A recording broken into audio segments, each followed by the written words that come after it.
একবার নয়, দুবার নয়, বারবার গত জুলাই মাসে পেনসিলভেনিয়ায় জনসভায় তার কানের পাশ দিয়ে গুলি চলে গিয়েছিল। অল্পের জন্য বেঁচে যান তিনি। এরপর ফ্লোরিডার গলফ ক্লাবে আবার গুলির শব্দ শোনা যায় সেপ্টেম্বরের 15 তারিখ। এবার ওয়াশিংটনের হিলটন হোটেলে বিভিন্ন সংবাদ মাধ্যমের হোয়াইট হাউস সংবাদদাতাদের নৈশভোজের অনুষ্ঠান চলাকালে গুলির ঘটনা ঘটল। বারবার বেঁচে যাচ্ছেন ডোনাল্ড ট্রাম্প, কিন্তু কতবার বাঁচতে পারবেন? কোন শক্তি আছে ট্রাম্পকে টার্গেট করার পেছনে? 3 বার এত কাছাকাছি মৃত্যুর মুখে পড়ার পর অনেকে বলছেন এটা শুধুই কাকতালীয় ঘটনা নয়, এটি অভিশাপ। সেই নিরীহ মানুষদের অভিশাপ যাদের রক্ত ট্রাম্পের হাতে লেগে আছে। ট্রাম্পের রাজনৈতিক ক্যারিয়ার অত্যন্ত বিতর্কিত। তার সিদ্ধান্তের কারণে সারা বিশ্বে লক্ষ লক্ষ মানুষ ক্ষতিগ্রস্ত হয়েছে।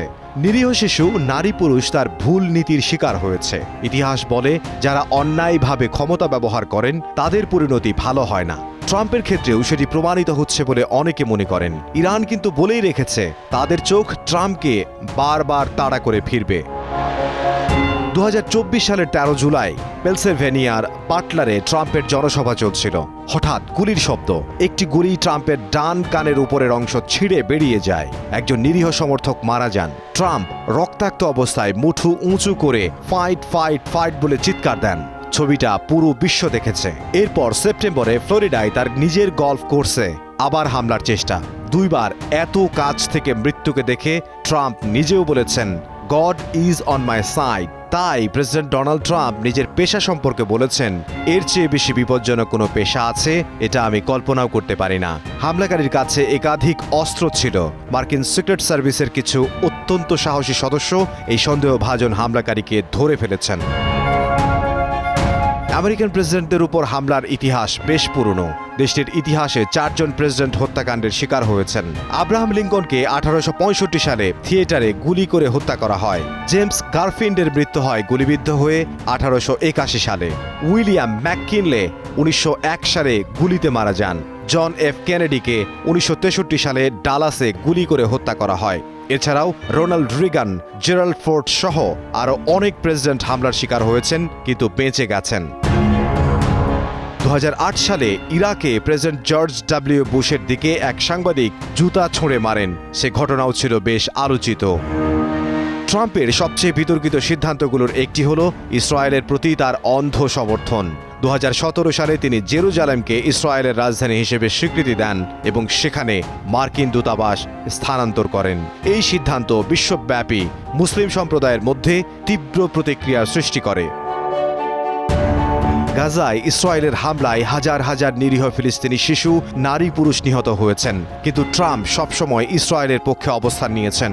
তিনি ফিলিস্তিনিদের প্রতি মার্কিন সাহায্য বন্ধ করে দেন এবং জাতিসংঘে ইসরায়েলের বিরুদ্ধে যে কোনো প্রস্তাবে ভেটো প্রয়োগ করেন। ট্রাম্পের ইরান নীতিও ছিল অত্যন্ত আক্রমণাত্মক। 2018 সালে তিনি ইরানের পরমাণু চুক্তি থেকে একতরফাভাবে বেরিয়ে আসেন এবং ইরানের ওপর কঠোর অর্থনৈতিক নিষেধাজ্ঞা আরোপ করেন। 2020 সালের জানুয়ারিতে তিনি ইরানের বিখ্যাত সামরিক কমান্ডার জেনারেল কাসেম সোলাইমানিকে ড্রোন হামলা করে হত্যার আদেশ দেন। ইরান বারবার বলেছে এই হত্যাকাণ্ড স্পষ্টতই আন্তর্জাতিক আইনের পরিপন্থী ছিল। সেই থেকেই ইরানের টার্গেটে আছেন ট্রাম্প। ইরানের সর্বোচ্চ নেতা আয়াতুল্লাহ খামেনি সহ শীর্ষ নেতৃত্বকে হত্যার নির্দেশের প্রতিশোধও তাড়া করে ফিরবে ডোনাল্ড ট্রাম্পকে। ইরানের উপর নিষেধাজ্ঞার ফলে সেখানকার সাধারণ মানুষ, বিশেষ করে শিশুরা, ওষুধ এবং খাদ্য সংকটে ভুগছে। হাজার হাজার নিরীহ ইরানি এই নিষেধাজ্ঞার কারণে পরোক্ষভাবে ক্ষতিগ্রস্ত হয়েছে। এছাড়া মার্কিন বাহিনী হামলা চালিয়েছে দেশটির বিভিন্ন স্কুল, কলেজ, বিশ্ববিদ্যালয়েও, যাতে মৃত্যু হয়েছে অনেক সাধারণ মানুষের। ট্রাম্পের প্রথম মেয়াদের শুরুতেই তিনি যে সিদ্ধান্ত নেন তা বিশ্বজুড়ে তুমুল সমালোচিত হয়। 2017 সালে তিনি 7টি মুসলিম সংখ্যাগরিষ্ঠ দেশ Iran, Iraq, Libya, Somalia, Sudan, Syria এবং ইয়েমেন থেকে মার্কিন যুক্তরাষ্ট্রে প্রবেশে নিষেধাজ্ঞা জারি করেন। এই নিষেধাজ্ঞার ফলে হাজার হাজার মানুষ পরিবার থেকে বিচ্ছিন্ন হয়ে পড়ে। অনেক শরণার্থী যারা মৃত্যুর হাত থেকে বাঁচতে আমেরিকায় যেতে চেয়েছিল তাদের দরজা বন্ধ করে দেয়া হয়।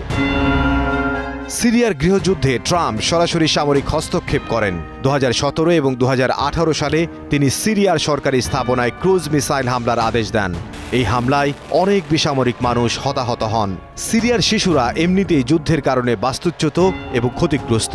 ট্রাম্পের হামলা তাদের দুর্দশা আরও বাড়িয়ে দেয়। ট্রাম্পের আমলে আফগানিস্তানে বোমা হামলার পরিমাণ ব্যাপকভাবে বৃদ্ধি পায়। 2017 সালে তিনি আফগানিস্তানে মাদার অফ অল বোমস ফেলার আদেশ দেন, যা পারমাণবিক বোমা ছাড়া সবচেয়ে শক্তিশালী বোমা। এই বোমা হামলায় শুধু তালেবান নয়, অনেক সাধারণ মানুষও হতাহত হন। আফগানিস্তানের গ্রামাঞ্চলের শিশুরা এই হামলার শিকার হয়েছে। ইয়েমেনে সৌদি আরবের নেতৃত্বাধীন জোট যে বোমাবর্ষণ করছে, ট্রাম্প তাতে পূর্ণ সমর্থন দিয়েছিলেন। তিনি সৌদি আরবে বিলিয়ন বিলিয়ন ডলারের অস্ত্র বিক্রি করেছেন। ইয়েমেনে এই যুদ্ধে লক্ষাধিক মানুষ মারা গেছেন। জাতিসংঘ এটিকে বিশ্বের সবচেয়ে বড় মানবিক বিপর্যয় বলে অভিহিত করেছে। হাজার হাজার শিশু অনাহারে মারা গেছে, কিন্তু ট্রাম্প সৌদি আরবের পক্ষেই থেকেছেন। ট্রাম্পের জিরো টলারেন্স ইমিগ্রেশন পলিসির কারণে মেক্সিকো সীমান্ত থেকে আসা হাজার হাজার শিশুকে তাদের পিতামাতা থেকে জোরপূর্বক আলাদা করা হয়েছে। আন্তর্জাতিক মানবাধিকার সংগঠনগুলো এই নীতির তীব্র নিন্দা করেছে। এপস্টেইন ফাইলে ডোনাল্ড ট্রাম্পের নাম উল্লেখ আছে। 1990-এর দশকে ট্রাম্প ও এপস্টেইন একই সামাজিক চক্রে ছিলেন এবং বিভিন্ন পার্টিতে একসঙ্গে দেখা গেছে। ভিকটিমদের কিছু সাক্ষ্যে ট্রাম্পের উপস্থিতির কথা উল্লেখ আছে, তবে তার বিরুদ্ধে কোনো যৌন অপরাধের সুনির্দিষ্ট অভিযোগ প্রমাণিত হয়নি। ট্রাম্প নিজে দাবি করেছেন যে 2000 সালের শুরুতে তিনি এপস্টেইনের সঙ্গে সম্পর্ক ছিন্ন করেছিলেন। ট্রাম্প প্যারিস জলবায়ু চুক্তি থেকে আমেরিকাকে বের করে নেন। জলবায়ু পরিবর্তনের কারণে যেসব দ্বীপরাষ্ট্র এবং উপকূলীয় অঞ্চলের মানুষ ক্ষতিগ্রস্ত হচ্ছে, তাদের ভবিষ্যতের কথা তিনি চিন্তা করেননি। জলবায়ু পরিবর্তনের সবচেয়ে বড় শিকার হচ্ছে দরিদ্র দেশের শিশুরা, যারা খাদ্য সংকট, প্রাকৃতিক দুর্যোগ এবং জলাবদ্ধতার শিকার হচ্ছে। ট্রাম্প তার বক্তৃতায় বারবার বর্ণবাদী এবং ইসলাম বিদ্বেষী মন্তব্য করেছেন। তিনি মেক্সিকান অভিবাসীদের ধর্ষক এবং অপরাধী বলে অভিহিত করেছেন। তার এই বক্তৃতা আমেরিকায় বর্ণবাদী হিংসার ঘটনা বৃদ্ধি করেছে। শার্লসভিলে শ্বেতাঙ্গ জাতীয়তাবাদীদের সহিংসতার পর তিনি উভয় পক্ষেই ভালো মানুষ আছে বলে মন্তব্য করেন, যা ব্যাপক সমালোচিত হয়। হয়তো এই প্রতিটি হামলার পেছনে আছে অভিশাপ। ট্রাম্প হাজার হাজার নিরীহ মানুষের মৃত্যুর জন্য প্রত্যক্ষ বা পরোক্ষভাবে দায়ী। তিনি ফিলিস্তিনি শিশুদের রক্তের উপর দাঁড়িয়ে ইসরায়েলকে উস্কানি দিয়ে যাচ্ছেন প্রতিনিয়ত।